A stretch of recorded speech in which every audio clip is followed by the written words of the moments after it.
Welcome. Welcome. My name is Norbert Goldfield. I'm the executive director and founder of Healing Across the Divides. It's a pleasure to have you with us today. Typically, I would say it's a pleasure to see you all, except that with the large number of people who enrolled, that we switched to a different format. And unfortunately, I can't see all of you. But we have a very large number of people who have registered. And it's just a pleasure to be with you. For those of you who know me, and a fair number of you do, I have three quick things to say, and then I'm going to pass it on. First of all, most importantly, welcome to this webinar, which is happening at a critical time. Number two, in terms of format, there'll be a number of us speaking. Our Palestinian representative, Nihad Fatah, our Israeli representative, Veronica Viktorchuk, will be speaking, followed by Tova Reznicek, who's our communications director, who resides in the area. After that, Nihad Fatah will introduce Tamara Arbortani, one of our grantees, Palestine Sports for Life. And after that, Veronica will introduce one of our Israeli grantees, represented by Shadi Ziad and Nama Goldman. I want to welcome and encourage lots of questions within a framework, which is to say that we really would like to focus today's conversation on two organizations that are overall represented here, which is Healing Across the Divides. And towards the end of the conversation, you will also hear from our partner, Mejdi Tours. So any questions pertaining to Palestine Sports for Life, Medical Wadi, Healing Across the Divides, and Mejdi Tours, we welcome them and we encourage them of any sort.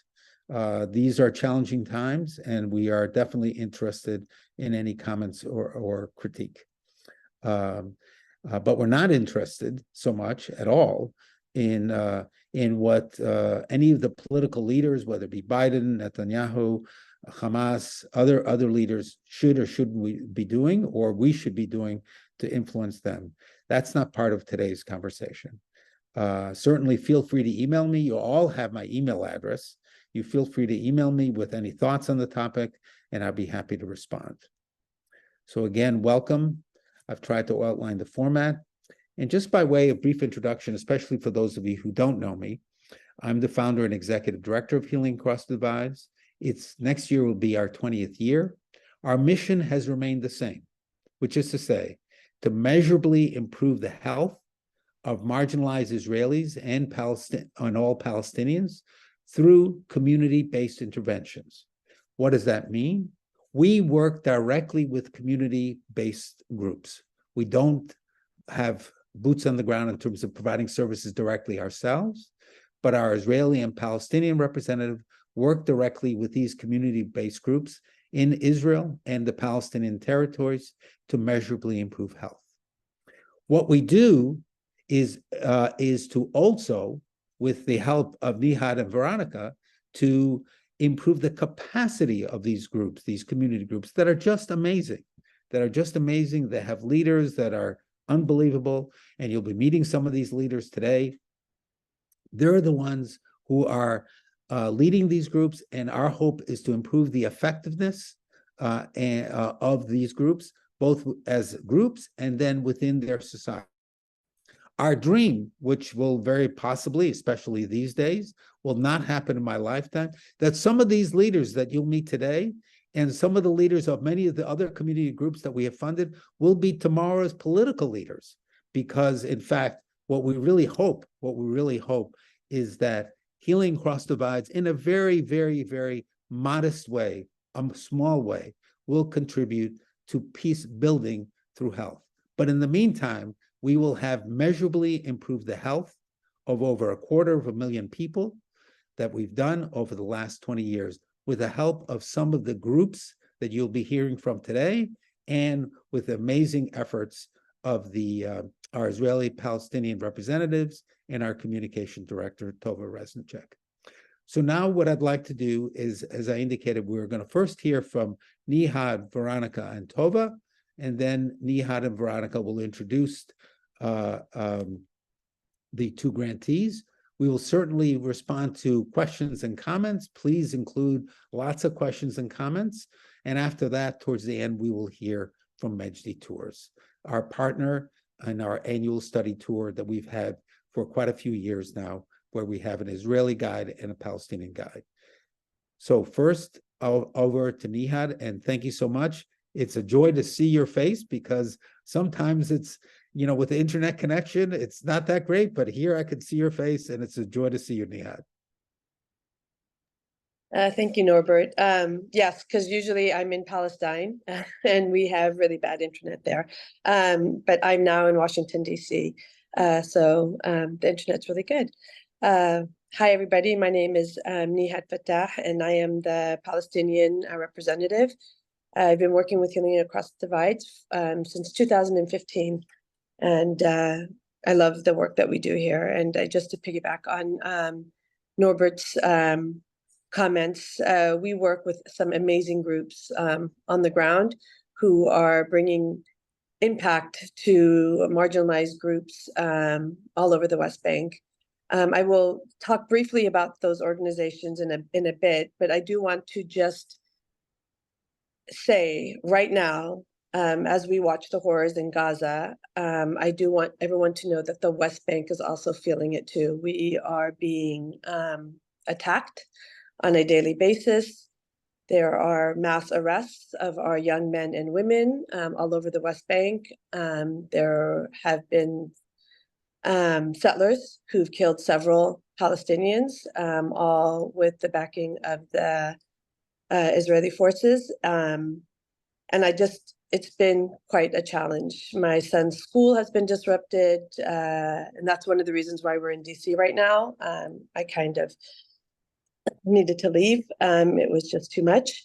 There was work reasons, but I've taken an extended break. We've made a decision not to allow our boys to come home this Christmas, which has been really hard on them because the situation is so bad. I say this because I need to stress that what is going on right now is unprecedented. We've lived under occupation and it's been bad, really bad, but now it's just out of control and there is no protection for Palestinians. And I do just want to say that. I know I'm not trying to be political. I do want to just put that out there. It's been quite difficult, both emotionally and for some physically. My family is safe. I'm not saying that we're part of that, but it is a constant threat. And I just want to put that part out before I begin. So going back now to the work that we're doing in the West Bank, there have been quite a lot of challenges. One of our groups that's in Jenin has been hard hit, and their regular activities of providing just general psychosocial work in schools and in camps have now moved to one-on-one counseling for children who've been affected by the daily incursions by the Israeli forces and the mass arrests and destruction in the area. You should read about what's going on in Jenin. It's really bad. So that's one of our groups, El Mej, that we're working with. Another group that we just started working with is called Tomorrow's Youth. They've just signed a contract with us, and they will be doing domestic violence awareness in the Nablus area. A lot of the men that used to work inside Israel are no longer working there because they were all sent back to the West Bank. And so there is an increase now in domestic violence. They're seeing an increase in domestic violence now in the Nablus area. So we are working with a group that will hopefully bring awareness and protection to the women in the area. We're working with another group that we actually rushed to sign on in Bethlehem because they too are also feeling a lot of the incursions. There's a lot going on in the camps there.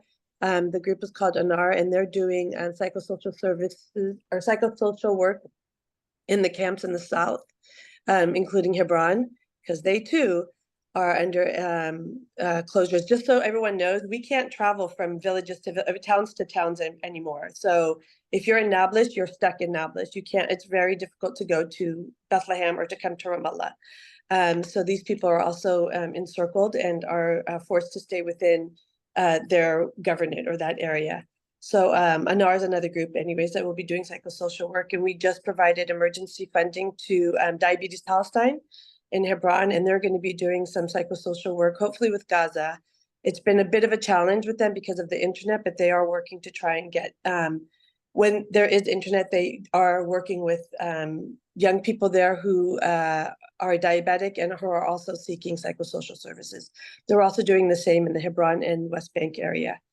The last group, which I'm going to introduce I'll introduce in a bit, called Palestinian Sports for Life. We have Tamara Aratani, who's here, who will speak about that shortly. But I think my time's up. So thank you all for attending and coming to hear us and learn about what's going on. So I think I'm going to send it now over to Veronica.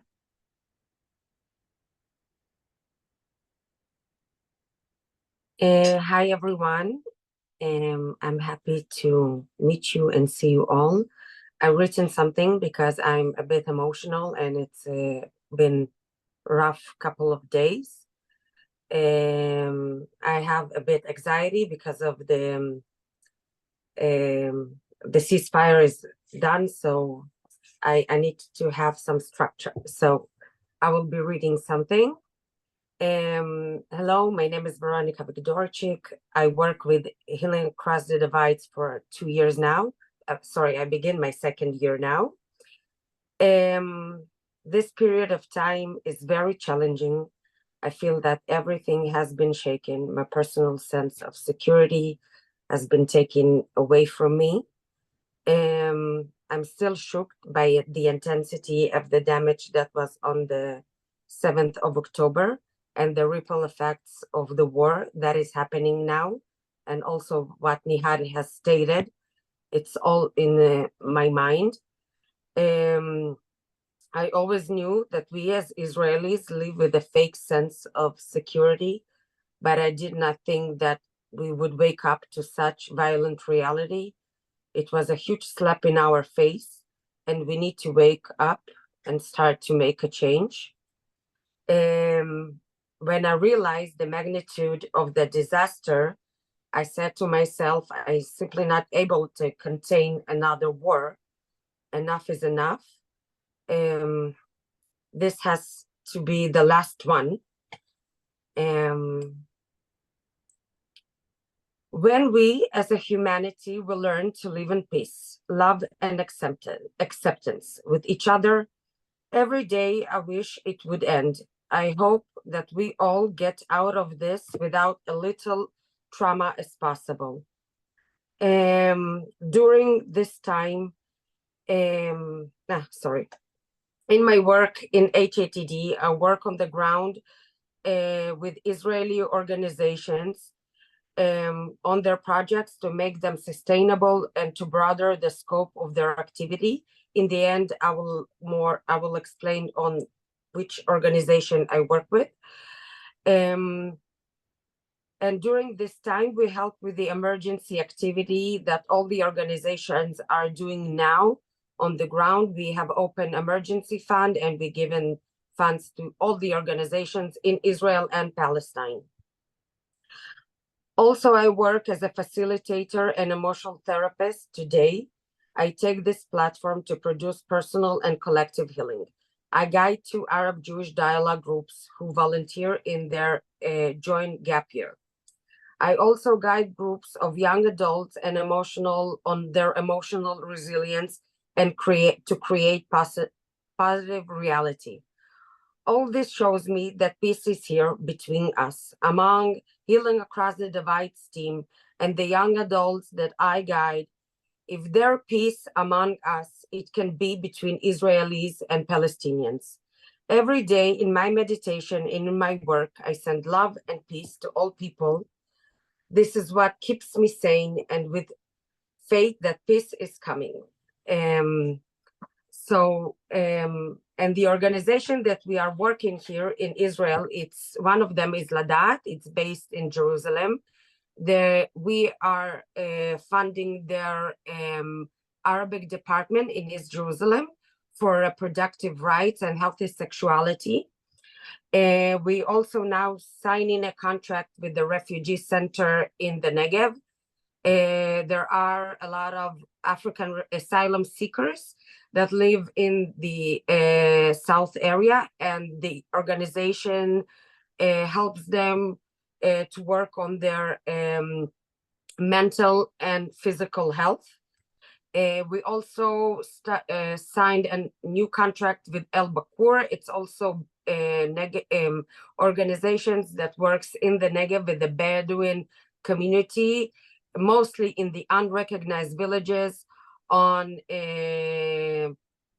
infants and their mothers, and medical vadi that they are going to brother what they are doing. So I'm not going to get into that, and thank you.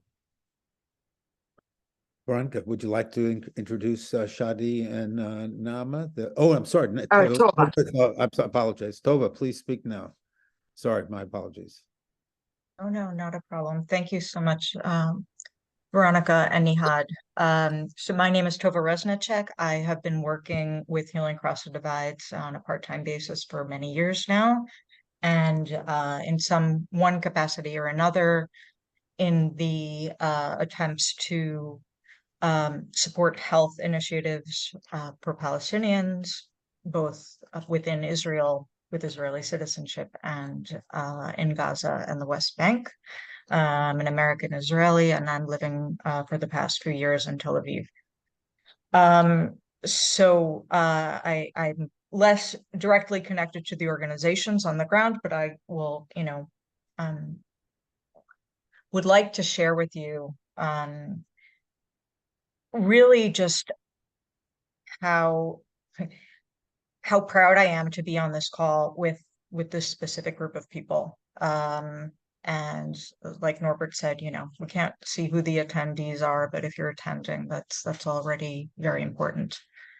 The people that we work with in Healing Across the Divides, and anybody on the ground here in Palestine and Israel that is living through the day-to-day of this, not up top and in sterile negotiation rooms somewhere. It's I think clear to us that the solution to the challenge before us really lies with us. And I think especially, no disrespect to Shadi or Norbert, but with us women, I think that that's something that has stood out for anybody on the ground here also in the past 2 months, 2 very, very difficult months. And as we, go through and tell you about our programs and the wonderful things that the grantees that Healing Across the Divide supports, I think it's also important to remember that every single one of us, every person that is either a beneficiary or a incredible grantee leader, like some of the people on this call, are doing the work that they're doing under just really unimaginable circumstances.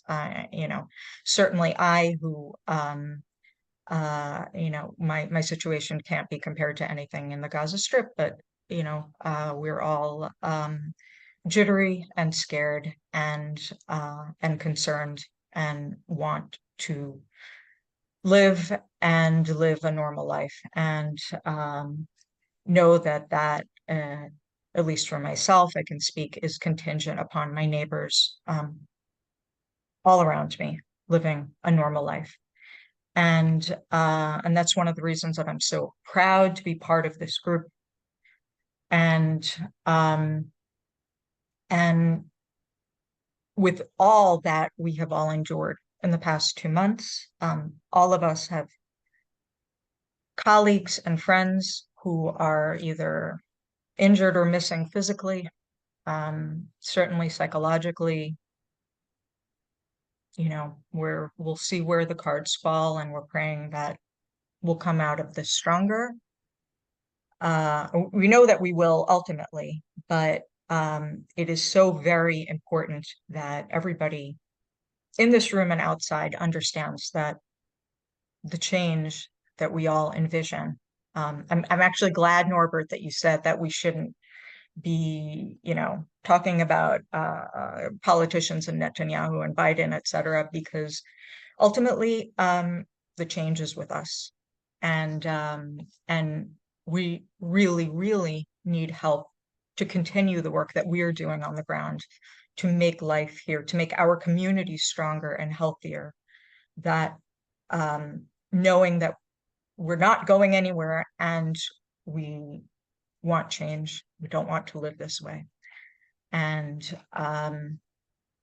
that's it, with prayer that we on the ground here do get the support that we need to continue the momentum after all that we've gone through, still working together, still trying, and knowing that it's important on our day-to-day basis to make life here better. So thank you, everybody on this call, colleagues, and also visitors. And we look forward to continuing to cooperate with you in any way that you can. So thank you again. So I'm not sure who I'll pass this on to now, if it's the grantees Tamara or Naama, but I just want to thank thank you, Tova, thank you, Nihad, and thank you, Veronica, for these heartfelt introductory comments and the brief introduction to the work that we're doing. I want to just echo what you said, Tova, that it, in many ways, taking me out of the picture, the future is in the hands of all of us on who are on the screen. So I think I can't echo that enough. But I think it's important now to hear from one of our grantees, and then Nihad will introduce the other grantee. Veronica, would you like to introduce Medical Wadi?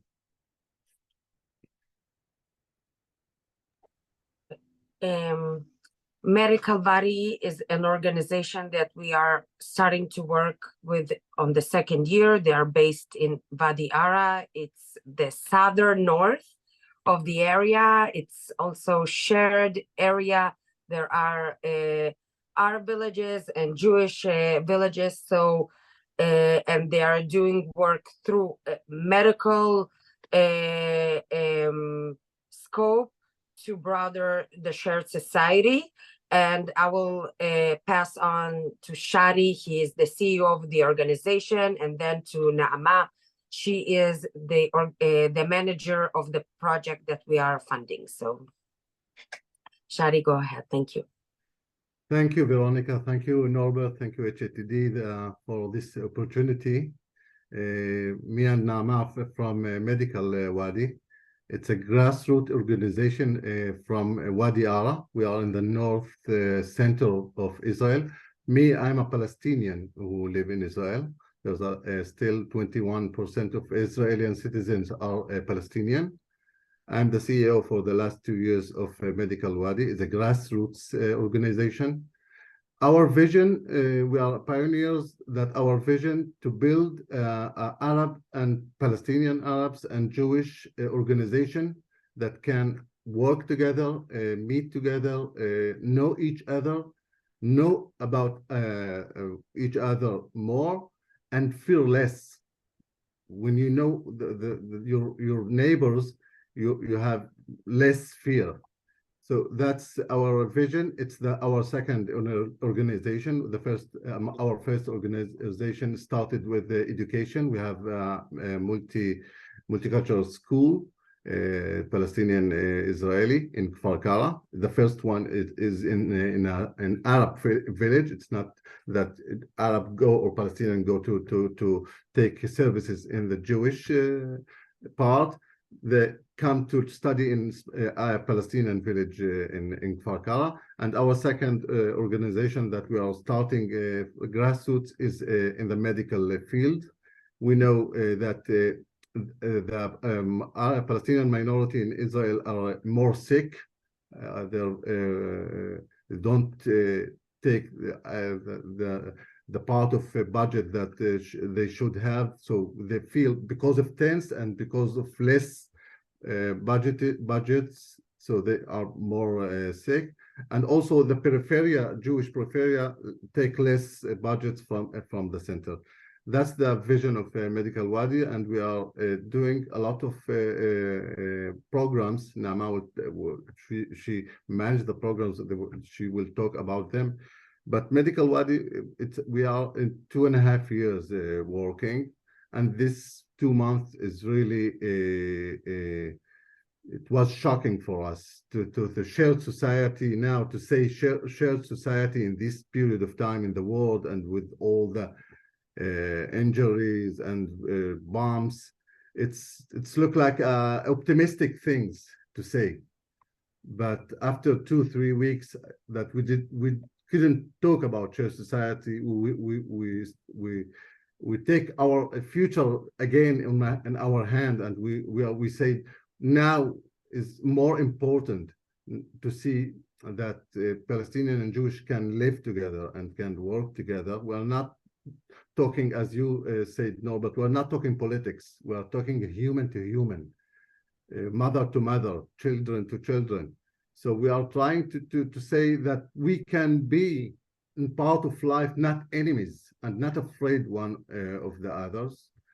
Most of the Palestinian in Gaza, in the West Bank, and also in Israel, in a lot of differences, but feel not good or injured some way now this part of Palestinians who live in Israel, that they can't say even that they are Palestinian, or can emotionally say stop war. We have a lot of arrested people and guys just by sharing any post that the police take him to the prison, and you are not supporting terror or Hamas. It's a hard time to live here as a Palestinian in Israel. It's also, we don't know what's going to be the future, but we also now we believe more in our vision that in a grassroots, people to people, to build a small bridges of a good neighborhood, good relationship, and spread these things to more people and more people. That's why we are a grassroots. I'm happy to say that three or four projects from the medical, now we restarted, and we are opening a new groups of meeting with the women. We will start in next week in the support of HATD and good support and advice from Veronica. And I will talk about these groups that we are starting in the next week. Thank you again. Naama? Hi, thank you very much for having us. On a personal note, I'll start off a few days before the 7th of October. I was at a huge event with Palestinians and Jews and Women Wage Peace, and the whole environment was very, very positive. We were in Jerusalem and the Dead Sea, and you know, we saw a bright future. And then on the 7th of October, our ground shattered. I was personally affected. A close friend of mine's parents were murdered. People from our community whose children were murdered, who were at the party. Israel is a very small country, so everyone knows people personally who are either fighting, soldiers who were drafted, and you know, fathers to young babies who were drafted and haven't been home since. It's been very, very tough on a personal level, and at the same time, what's held me up is all my communication with friends in Wadi Ara, good friends who live in this area, and we've been in touch for several years, and being able to speak on a personal level with Arabs who live here And I see a lot of my Jewish friends who don't have those close circles, and fear takes over. I think that it's very understandable that fear is very present for almost everyone in this country and around the world as well. I grew up in the States, and I have friends all over the world, and I see all of the anti-Semitism and all of the hatred, and it's very, very scary. And I think what keeps me sane is I really believe in connection, and I believe in trust. And that's what I aim to spend my time doing, is building connections and building trust. I think Medical Wadi is an amazing place to do that. Here we have a lot to believe in. We have a walking group of Arab and Jewish women, and we've been walking for the past year and a half, once a week. And in the WhatsApp group, we have over 200 women. Physically, we have between 30 to 50 women who are active. And after the 7th of October, we felt more and more women were interested in joining the group. People who understood how important it is to have these connections on a personal level. And after speaking with Veronica, she offered to try and get us a grant for a project. So after our walking group had a few sessions on Zoom and personal meetings, we saw that we want to speak out and have more women from this area get to know us and know what we're doing, and possibly join. So now we have a grant from HATD that's enabling us to have workshops for Arab and Jewish women to meet 4 different times with different facilitators who will allow us to go through a process together, an emotional process through music, musical dialogue, through art, yoga, and having guest lecturers come and speak about getting through this pain together, and seeing the hope through the pain. And so that's starting next week. We're going to have 2 workshops with 20 women, half and half, Arab and Jewish. And we also have our project of Mother Tongue, which is this is our 4th group in the pilot year. We've already had 2 groups for pregnant women, and this is the 2nd group for women with their babies. Arab and Jewish women who get together with an Arab and Jewish facilitator, and they find that they're mothers to babies who are crawling, or they're not crawling yet, but throughout the period of time that they're in the process together, they're just babies who have the same language. They cry the same, they crawl the same, and socially we divide them at some point. But when they start their life, they have a lot more in common, and hopefully this process will be able to allow the women to get to know each other more and have more of a social, physical, and mental health throughout this area. So thank you very much for HATD for all of the support and your trust in us. Thank you, Nama. And I just want to point out that this grant was an emergency grant, and this is on top of the prenatal and postnatal joint groups that you are already doing. Is that correct? Yes, it was. It was something that I spoke to Veronica about, this walking group, and that we wanted to do something special because we saw there was a lot of interest, and immediately you were able to raise the funding, and we really, really appreciate that. Thank you. Thank you. Nihad, would you like to introduce Tamara? And it's a joy to have you on, Tamara Awartani, on the webinar today. Sure. Just before I introduce Tamara, I do want to say, especially when I heard the rise in anti-Semitism around the world, there's also a rise in anti-Muslims and anti-Palestinian. And I'm not sure if you all heard, but the 3 boys that were shot are actually childhood friends of my son, and their mothers Burlington. are Shot at Huh? Burlington.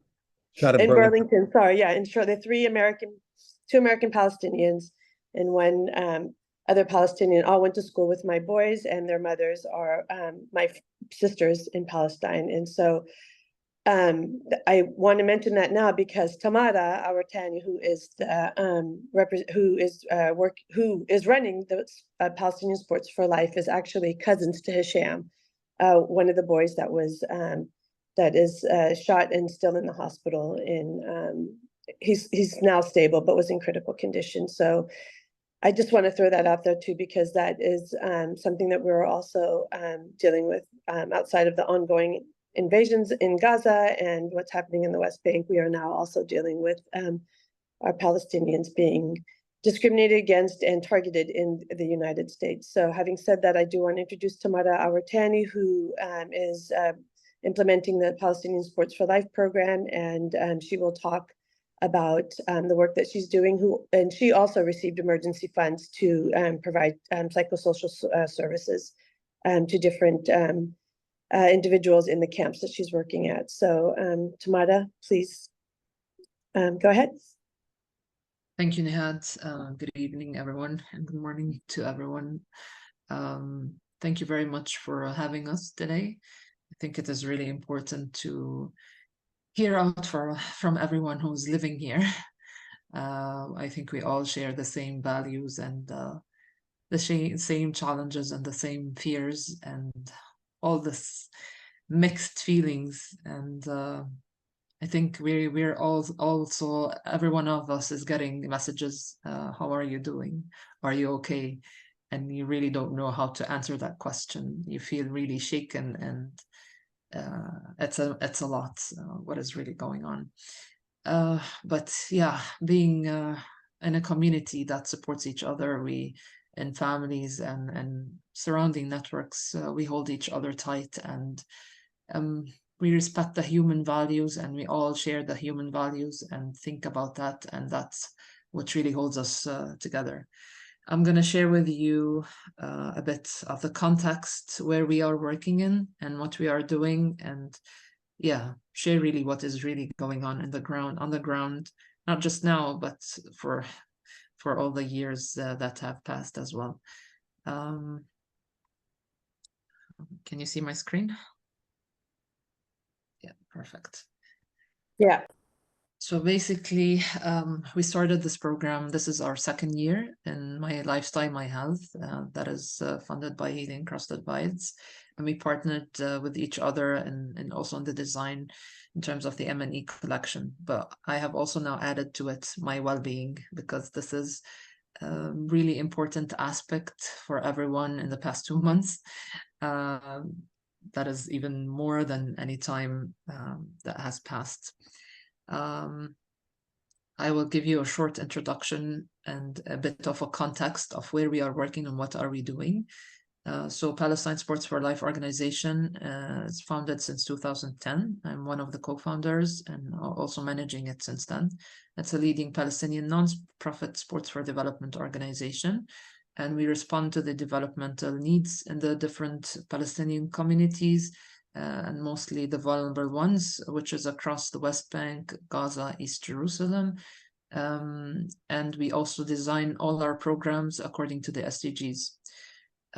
We are also recognized on a global level as an organization, and our members in the different international organizations or coalitions in the sports for development field. So if you don't have a background about Palestine, so us living in West Bank cannot go to Gaza, and also the ones in West Bank, it's really fragmented, and there are villages, refugee camps, and cities. And at the moment, we are in a closed military area, which means, as Nihad mentioned earlier as well, that we can't really move freely from one city to the other. So my relatives or my sister or so that are living in a different district, it is extremely difficult to move. And people who have work, for instance, live in one district and want to move to another for their work. So for instance, living in Ramallah and wanting to work in Nablus or wanting to work in Tulkarem, that is super difficult and very risky, especially that there are many settlements on the way. And there are lots of checkpoints, and the checkpoints have been already there because West Bank has been under occupation for the past 75 years. But the checkpoints are there, and they have once tested that they can close the north from the south of West Bank in 2 minutes, which means that our main or major checkpoints that can cut off the north from the south of West Bank. And moving through, for instance, from Ramallah to Nablus, you also move throughout many settlements on the road. And recently, most of the settlers have been even more given weapons. They have been having weapons before, but now they have more. And they have been going into the next closest villages or on the roads, shooting from point blank on Bedouins, on nearby villages. Just yesterday, they have burnt down cars. And previously, before the past 2 months, before that, there has been incidents where houses have been also burnt with children inside.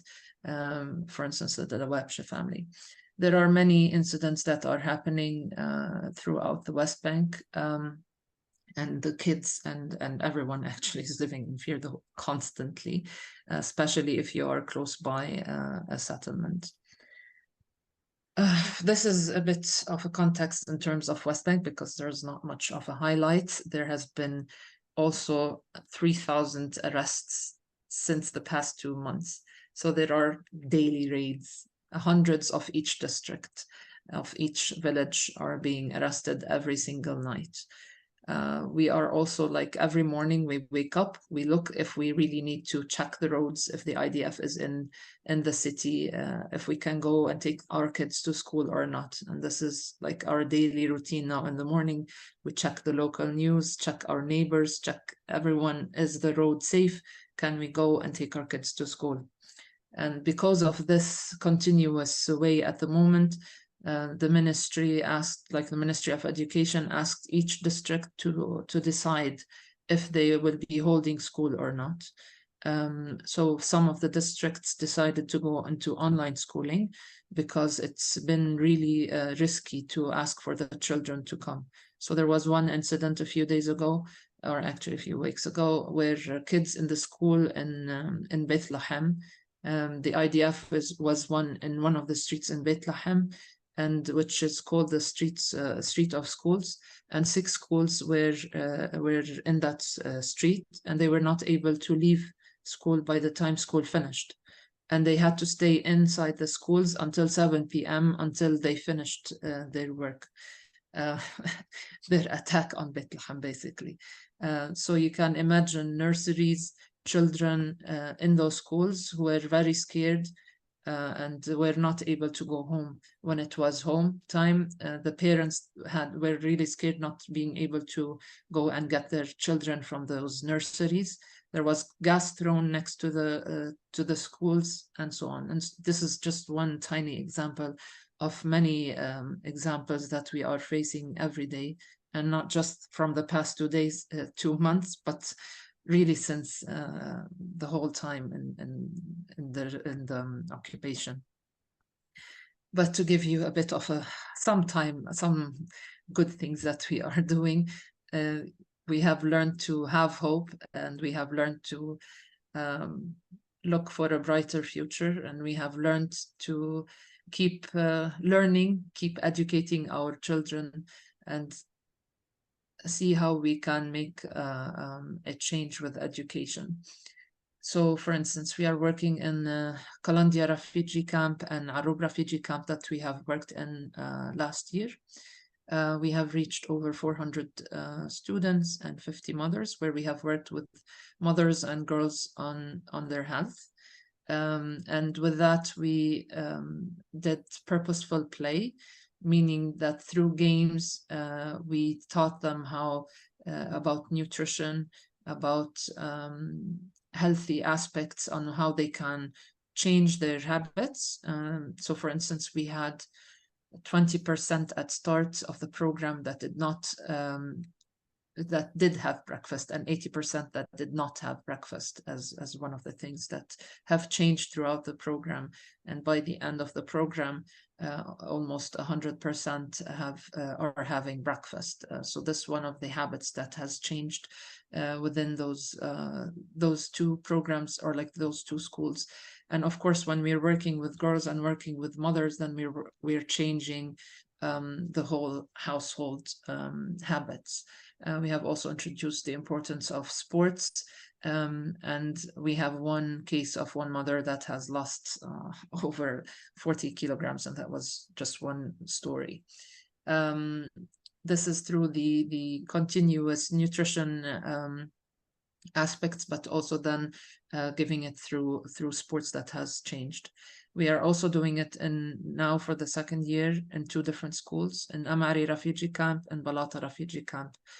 Now these schools are, all the schools that we have worked in are in refugee camps, meaning that they are in very vulnerable states. There's limited resources, limited employment opportunities for the household, I mean, and limited access to many things. This, of course, restricts a lot of things. And so, for instance, the idea of having good nutrition means that one has to have access to, let's say, more expensive food. We were able to change that mindset, that even with the limited things at home, that one can have a nutritious meal. So this is the program that we are now focusing on and working on, but we have also received psychosocial support grant that we are working because of those girls living in those refugee camps, and there are every single night raids in those refugee camps. They're in constant fear, they're being traumatized. We have one girl, that one of those beneficiaries in Kalandia camp, she got shot in her stomach, and she was also arrested. We have also many of their brothers, of their fathers that have been arrested throughout the raids in the past 2 months and before as well. So they are really, in a very traumatized, very difficult well-being. So we have run now more support in terms of psychosocial support. So I'm going to read you one of the girls that was part of those sessions. And she said, we found ourselves in an incredibly stressful and frightening situation, feeling utterly hopeless and struggling to articulate our emotions. The session allowed us to release and purge the negative energy within us. Post-session, a profound sense of calm washed over us, providing assurance and helping us overcome the mental burdens we carried. So these are just words from them, that they're taking now those psycho support through play that we are doing. And I wish we can do this for everyone and reach out to all those kids that are being traumatized. Another one is saying, a constant sense of anxiety and fear pervaded my thoughts, leaving me feel unsafe and unprotected. This pervasive fear made it difficult for me to find peace and get a good night's sleep. However, following the sessions with Maysoon, a significant shift occurred. The intense pressure lessened, and I experienced a noticeable reduction in nervousness and anxiety.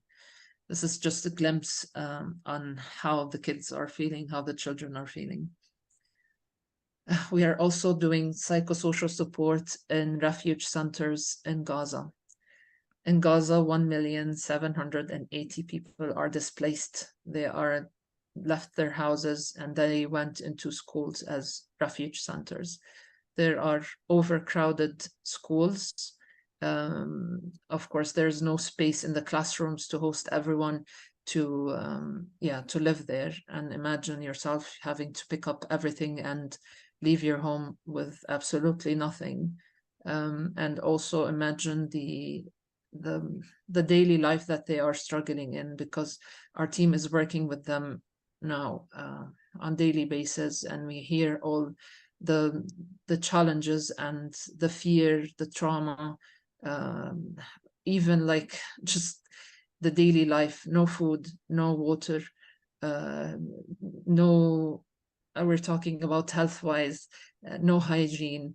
The simple basic rights are definitely not available for any one of them.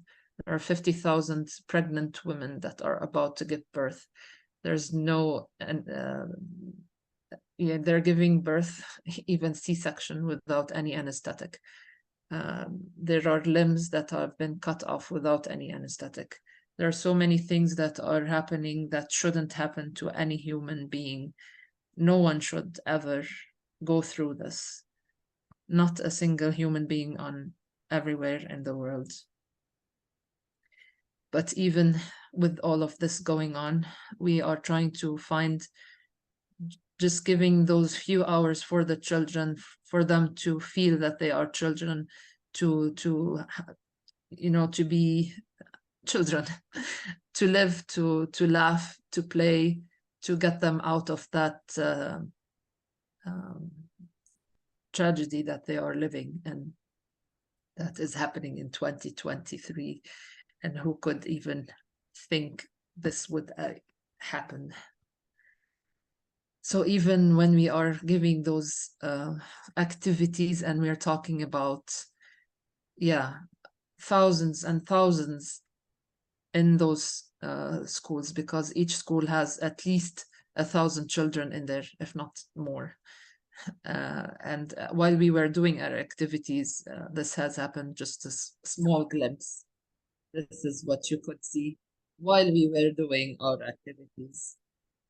And this is surrounding the school. The fear, the trauma, everything that they are going through shouldn't happen to any person in the world. Another place that we are working in is Tulkarem refugee camp, where the whole infrastructure that is not available anymore, surrounding the streets, and also in Jenin, all the infrastructure is gone. Children are now online schooling in Tulkarem and in Jenin because it's very risky for them to go to school. And even so, a few days back, 2 children, 9-year-old and 12-year-old, were shot and killed by a sniper. So he obviously saw that it was children, no matter what, they're children. This shouldn't happen, and they were killed.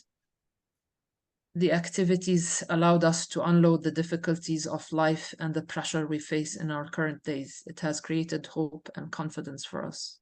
One of the girls in Tulkarem that we are working on with, and of course with many others, but this is just a glimpse that they are going through a lot. And this, just want to end with this sentence, or with this quote: the greatness of humanity is not in being human, but in being humane. Thank you. Thank you so much, Tamara. And I think in many ways you highlighted the challenges that all the people on the ground are facing, which is to say that we're trying to, through Healing Across the Divides, and now you're going to hear from Emergency Tours, to impact well-being. And this is actually happening. You've heard it from Medical Wadi and from Palestine Sports for Life. Thank you so much from the bottom of my heart. I'd like to turn it over now to Kim and Emily as they wrap up, and as we look to the future and how we can work together. Thank you, Kim and Emily. Thank you, Norbert. Thank you, Healing Across the Divides, and everyone that spoke before us. My heart goes out to all of you, wherever you are and whatever you're going through. Tova was saying earlier, it's kind of funny, Kim and Emily, but actually I'm Israeli, Emily is Palestinian. The names are just a bit off. But I think I'll talk a bit about Mejdi first, Norbert, as a partner, and then I'll share a bit of the personal story. Mejdi Tours was co-founded by a Palestinian, Aziz Abu Sera, and an American Jew, Scott Cooper. Their goal was to use tourism to create a more peaceful and interconnected world. The way that they started was doing dual narrative tours in Israel and Palestine, having an Israeli and Palestinian guide on the bus throughout the whole trip, trying to show the travelers the full picture. So the discussion as well between the two guides, which is not an easy discussion, clearly, after we've heard all of these personal stories. And I think that through this time, we are learning it on our own flesh. Emily and I have been, I think, once a week for the last few weeks having video calls because we can't really meet each other, but at least we can share. And if you follow Aziz, I encourage you to follow Aziz Abu Sera online, who continues to preach for peace even throughout one of the most difficult wars that we're experiencing here on this land. I think that it taught us to continue caring for each other as women and as people. And it's enabling us to continue to develop this cooperation, amazing cooperation that we have with Healing Across the Divides, while we bring our travelers to see with their eyes what amazing work you all are doing. And also hear the personal stories. We're seeing how past travelers have been affected even throughout this current war, trying to hear multiple narratives and stories and sides. It just helps, I think, help people that are living through it. It doesn't help us that the international community is taking a side or telling us who is right or wrong, because again, we're all living here together, and that just makes it so much harder. We've also been developing the dual narrative around the world. So we have tours that go to Ireland and Northern Ireland. We have tours that are in the Balkans that discuss these dual narrative approaches, also Spain and Morocco. And at this time, we're also developing online content and webinars that help discuss this whole situation in a more, I guess, calm and hopeful manner, even though it's very difficult to stay hopeful in this through this time. Personally, I'll just say that a couple of weeks ago, when Norbert reached out to ask if we were willing to cooperate on this webinar, I was planning to tell the story of my friend that is captured by Hamas, and luckily on Wednesday she came. She was freed. She is a mother herself, and managed to save her 3-year-old daughter on their way to Gaza, being captured in a car from Kibbutz Be'eri. She gave her daughter to her husband and asked that he runs and saves them both, and so he did. And finally, after over 50 days, my friend has met with her daughter and returned home. So obviously, for me, it was an interesting and very difficult emotional time, trying to raise awareness and to push the government towards a ceasefire and a deal that will bring these people home. Unfortunately, there are still people there that are not home, including still children and women, and of course elderly.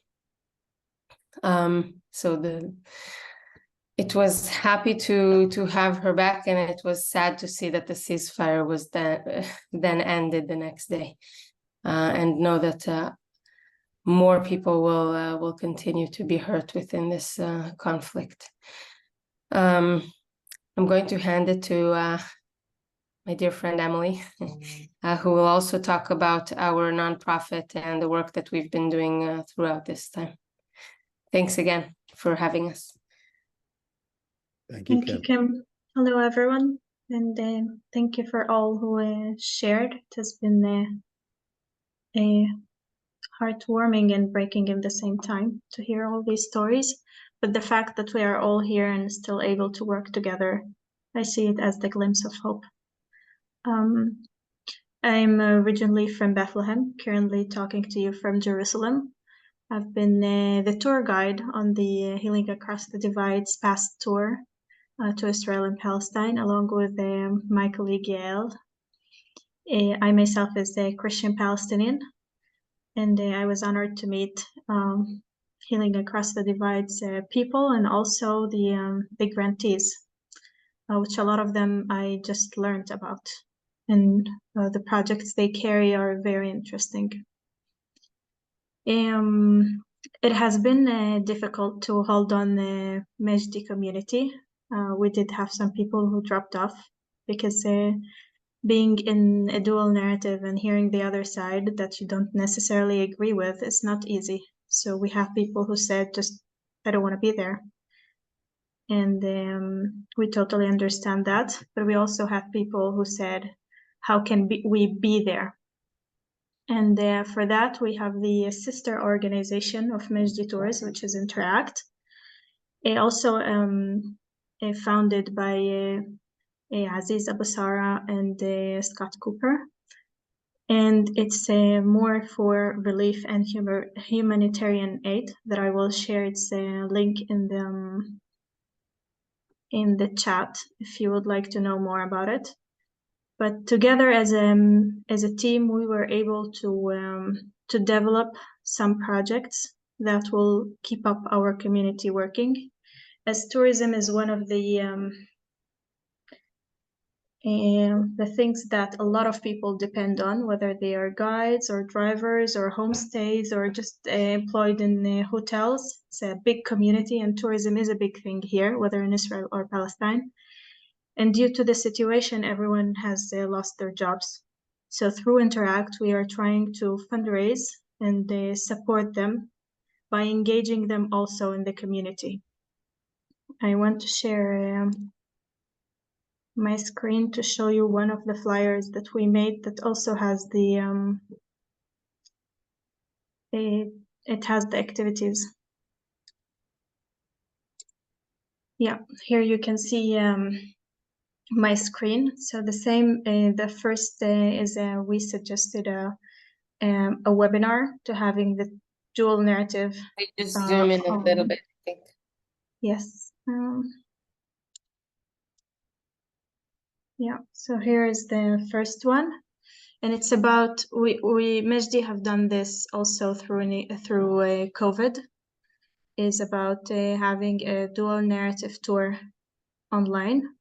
It's about connecting the internationals with people on the ground and actually hearing their stories. And it also makes an income for the guides. But we also suggested that it could be a family, because a lot of the people who already came here, they were hosted by families, whether for a dinner or a night, or they spent some time with them and they would like to reconnect again. And all these families, they have stories. Everyone has their own story, their own challenge, their own struggle that they want to share. The third one was share a meal. A lot of people are now in need for a meal. So the idea is that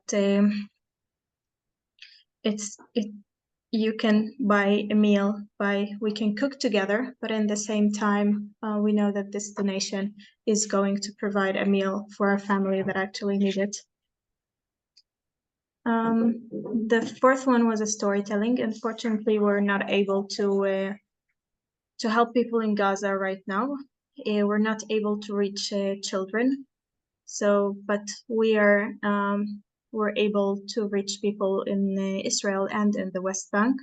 So we thought about the idea of storytelling, and since our guides are very good in storytelling, we thought to use their skills by going to the hotels and the communities where people who have left their houses and are there. Children are the most affected by this war, so it's important to entertain them, to tell them story and to calm them down. So this is a story for them. And the fifth one is more about developing a curriculum that we can work together as with the tour guides.